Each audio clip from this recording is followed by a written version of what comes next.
Columbus has countless stories of urban legends and ghost stories that have been passed down through time. There are also several notable places that have had ghostly sightings and disturbances over the years. One of those places is the Harrison House Bed and Breakfast, where I'm heading right now to meet up with local author and Columbus Landmarks ghost tour guide Nellie Campman, who has become well versed in these stories.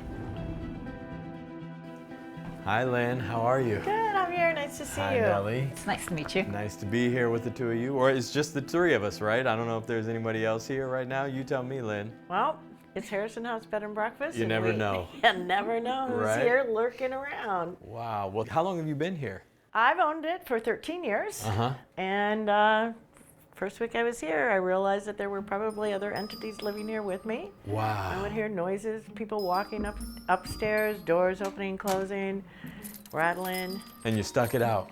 I'm still here and I love it. Still Yeah. here, loving it, enjoying it. I do. I have Wonderful. fun with it. Now I gotta ask, are any of the original family members some of those extra special guests that stick around or hang out here? From or- what we've been able to gather from them, and we do talk to them, there are 5 entities here and they all lived here and died here. There's a little boy that was part of one of the families that lived here. There are 2 gentlemen who are probably boarders here at some point or lived when it was a duplex. And then there's 2 women. There's one that is associated with the little boy, kind of pops in and out. It's real quiet, but keeps an eye on him. And then there was a woman who was the matriarch at the house. Well, you don't look scared, so I don't feel scared. Yeah, I'm not. I feel like everybody's good. So I can't wait to hear what you have to share with us, Nellie. I'm looking forward to that. Good, because I have Yeah. a ton of them. All right, well, we'll let you go back to doing your right. thing. I'm gonna talk to Nellie for a little okay. while. Want to go this way? Wonderful.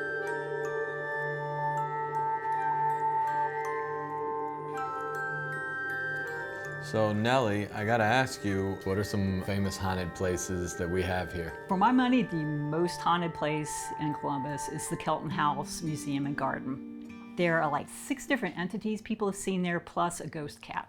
They have this one story about a ghost who people have seen for decades. He's just a guy in a Union soldier's uniform hanging around outside the kitchen side of the house, smoking. But this has happened so many times, and he appears like, to many people, as solid as if he was a real person.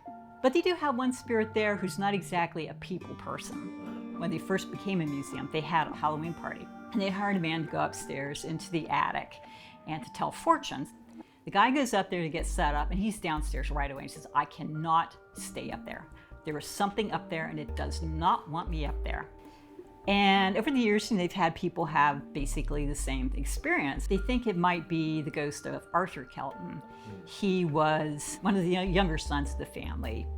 Most of the family was business people. He was more of a free spirit. He tried making a living as a photographer in Columbus. That didn't work. He moved out to New York, became a printer, then moved out to Colorado with his wife, and they tried doing a photography business there. That didn't work. They moved out to California and eventually moved back to Columbus, but he ended up spending the last 2 decades of his life at the Columbus State Hospital, which is a mental health asylum.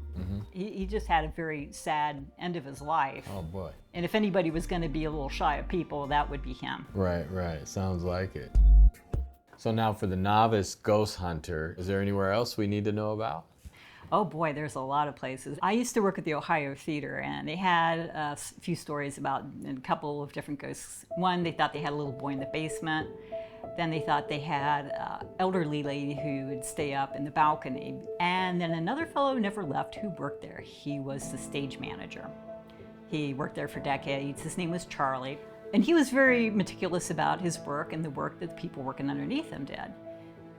After he died, the stagehands found that, if they were doing their jobs quite as well as they probably should be, things would start disappearing. They would like put their hammer down, turn around, and the hammer would be gone. Oh boy. And this happened time and time again. The State House also has a story about a very famous ghost.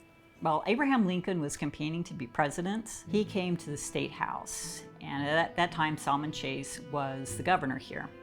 They had a big ball in his honor. And at one point, Salmon Chase's daughter, Kate, danced with President Lincoln. Unfortunately, Kate was a bit of a flirt, and Mary Todd Lincoln did not like that. So after she was dancing with Abraham Lincoln for a while, Mary Todd Lincoln said, no, that's it. We're stopping the dance now, and kind of dragged him away from her. Ever since then, people have seen Lincoln and Kate Chase dancing together, finishing their one interrupted dance. Wow, now that's an incredible story. We have the ghost of one of our most famous presidents right here in Central Ohio. Yeah. All right, so where do we go next on our tour of haunted places in Columbus? Well, I would go to the Central Ohio Fire Museum. It was the last firehouse that was built specifically for horse-drawn engines. And you can sometimes still hear the horses back in their stables, even though they haven't been there for probably a century at this point. Another ghost is also there. That would be Captain Dukeman. He was the longtime captain of that station, and a lot of times the people working in the museum will still see him walking around late in the evening and just keeping an eye on things. So now, Nellie, are there places here in Columbus that maybe aren't around anymore or no longer exist that were historically or famously haunted? Yes, actually we have a story that dates back before the Revolutionary War.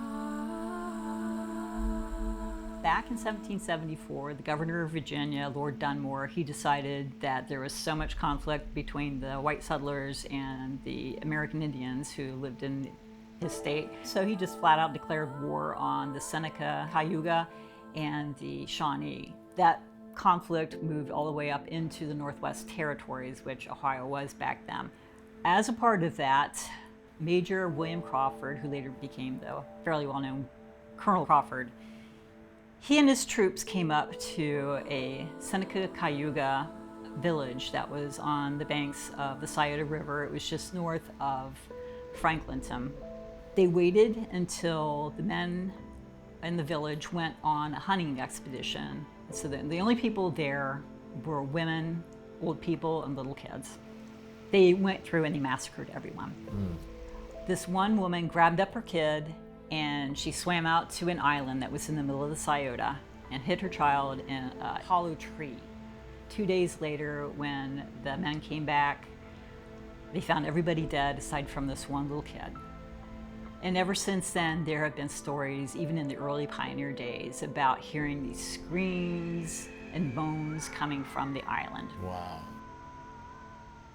So now these all sound like they're central downtown located. Is there anywhere outside of downtown area that are haunted? I grew up on the west side. I heard Camp Chase. Oh yes, Camp Chase. That has an old story, again, going back to the Civil War. Basically, it started off as a Union soldier training camp. As the war went on, they started getting a lot of Confederate soldiers captured, and they had to have a place to keep them, so they started moving them over to Camp Chase. But they found that, unfortunately, you're more likely to die of disease as a soldier than you were of getting shot. And it was even worse for the Confederate soldiers because, they're Southerners. They were not used to the really harsh Ohio winters, and it hit them hard. During the Civil War, there was a young woman, Louisiana Branoff, and she was from Missouri, but her dad must have been a Union supporter because he sent her up here to study at Wesleyan College so that she would be safe during the war. But her sympathies were very much with the South. After the war was over, she ended up marrying a local man. But she had that soft spot for the poor men from the South that died up here, so she would sneak over to Camp Chase Cemetery. She would dress in a gray dress and then put a big veil over so people wouldn't necessarily see who she was, and she would throw flowers over the wall. And as she got bolder, sometimes she'd go in and she would just lay flowers at the graves. And she finally died in 1950. And since then, people have seen this lady in gray in the cemetery putting flowers on the graves. The lady in gray. I lived there my whole life and never knew there was a ghost wandering around near my neighborhood. Well, I'm glad that you took the time to share these amazing stories with me. One more reason for me to love my city and to be a little careful about where I go sometimes. So I appreciate that. Thank you so much, Nellie. Oh, you're welcome. It's my pleasure.